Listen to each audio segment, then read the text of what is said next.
आपण बनवूया सुटोडा। सुटोडा म्हणजे काय बऱ्याच जणांना माहीत नसणार आहे। तो आपण डिंकाचा लाडू खातो ना त्यातलाच प्रकार असतो, पण थोडासा वेगळा। तर चला आपण आता बनवूया। सगळ्यात आधी मी अर्धा किलो खोबरे किसून घेतलेले, त्यानंतर अर्धा किलो खारीक बी काढून कट करून घेतली। आता अर्धा किलो बदाम आपण कट करून घेऊया।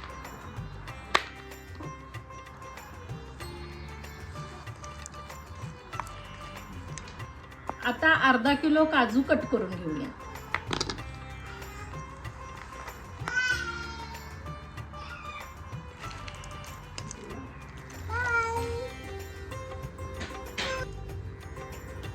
आता आपल्याला खारी, खोबरं, काजू, बदाम ह्या गोष्टी भाजून घ्यायच्या आहेत। आणि हो, आपल्याला ह्या सगळ्या गोष्टी वेगवेगळ्या भाजून घ्यायच्या आहेत, एकत्र भाजायच्या नाहीये। आता सगळ्यात आधी 1 चमचा तुपामध्ये आपण काजू भाजून घेऊया।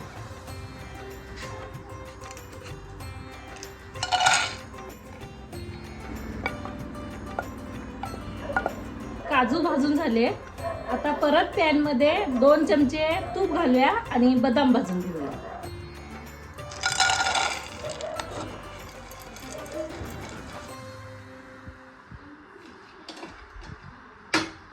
काजू भाजून झाल्यावर आम्हाला मध्येच शूटिंग बंद करावी लागली, कारण आज आमच्यात गॅस जोडणीला लोक आलेली होती आणि हे सांगलीत पहिल्यांदाच सुरू झालेलं आहे। तुमच्या इकडे सुरू आहे का नाही माहीत नाही, पण ह्यामुळं खूप सोपं होऊन गेलेलं आहे। गॅसचं काही प्रॉब्लेम होणार नाही आम्हाला इथून पुढं। आणि किती बरं 1 किलो गॅस वापरल्यानंतर त्याचं 50 रुपये असं बिल येणार आहे, असं काहीतरी आहे त्याचं। त्यामुळं आता आम्हाला तर खूप छान हे होणार आहे, जास्त टेन्शन सिलेंडर जाऊन आणा, हे आणा, काय सगळं हे होऊन जाणार आहे, बंद होऊन जाणार आहे। तर चला आता आपण पुढं व्हिडिओ सुरू करूया। बदाम भाजून झालेले, आता खारीक भाजून घेऊया।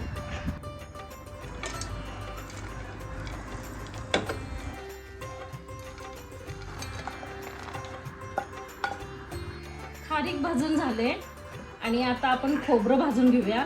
खोबऱ्याचं प्रमाण जास्त असल्यामुळे थोडं थोडं करून भाजून घ्यावं लागेल आपल्याला।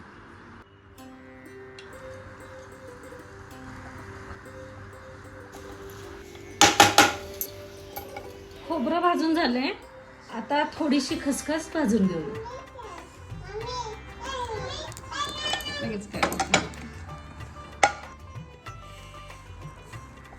आता थोडी वेलची भाजून घेऊया, भाजल्यामुळं असा खमंग वास येतो वेलचीला। सगळ्या वस्तू आपल्या छान भाजून झालेल्या आहेत आणि सगळ्यात पहिलं आपण हे खोबरं वाटून घेऊया। आणि एकदम बारीक वाटायचं नाहीये, असं भरडं भरडं वाटून घ्यायचंय।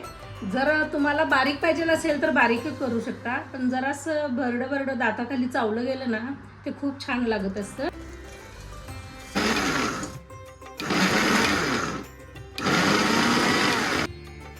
हे असं थोडंसं भरडं भरडं असं आपण वाटून घेऊया।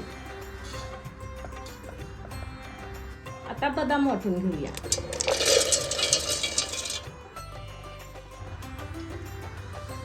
आता काजू वाटून घेऊया।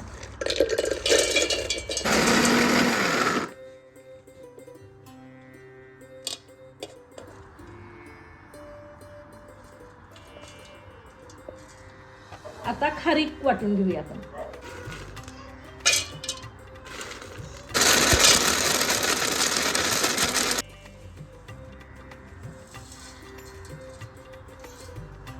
खारीक वाटून झाले, आता आपण वेलची वाटून घेऊया। वेलची वाटताना त्यात थोडीशी साखर घालून वाटायची, म्हणजे अगदी बारीक पेस्ट होते त्याची।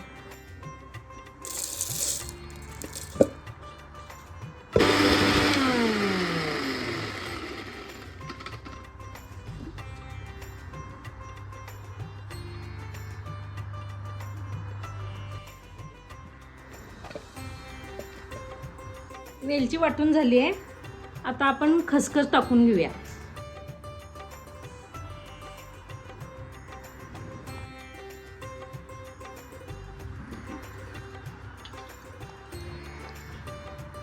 खारीक, खोबरं, काजू, बदाम, वेलची सगळं वाटून झालेलं आहे. वाटल्यानंतर सगळं एकत्र केलेलं आहे. आता ह्यामध्ये आपल्याला फक्त गूळ घालायचं बाकी आहे.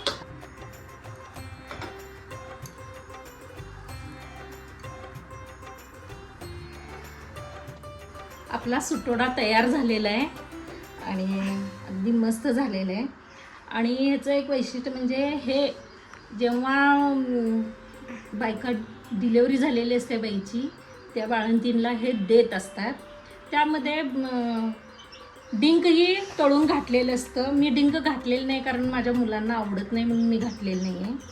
आणि जेव्हा आपल्या घरात बाळंतीण वगैरे असेल त्यावेळेला असं करून सगळं तयार करून तुम्ही देऊ शकता. हे सगळं आपण भाजल्यामुळं ना 1 महिना 1.5 महिने छान टिकतं, खराब होत नाही आणि पौष्टिकही असतं. जर तुम्हाला तसंच खायला आवडत नसेल तर त्याचा असा लाडूही बनवून खाऊ शकता. मुलांना आवडेल पण असा पौष्टिक लाडू.